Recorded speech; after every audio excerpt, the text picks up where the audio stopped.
जय माता दी। प्रिय भक्तों, आप सभी का हमारे चैनल मन की शांति में बहुत बहुत स्वागत है। आज आप सब माघ महात्म के छठे अध्याय का श्रवण करेंगे।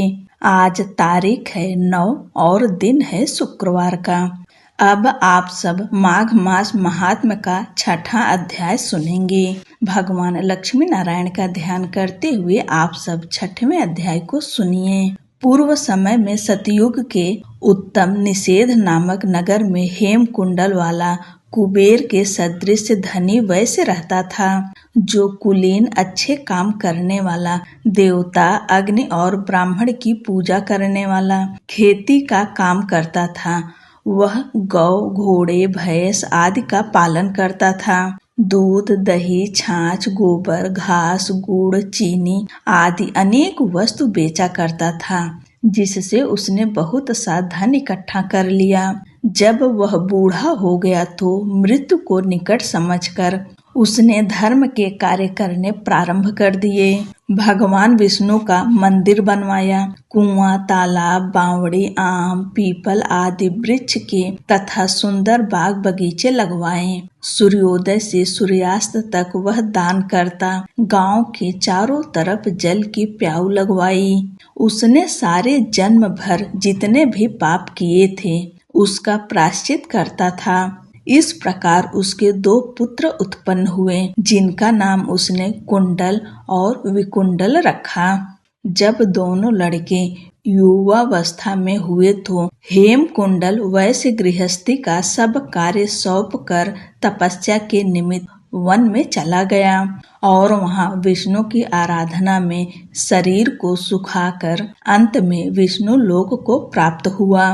उसके दोनों पुत्र लक्ष्मी के मद को प्राप्त होकर बुरे कर्मों में लग गए। वेश्यागामी वीणा और बाजे लेकर वेश्याओं के साथ गाते फिरते थे।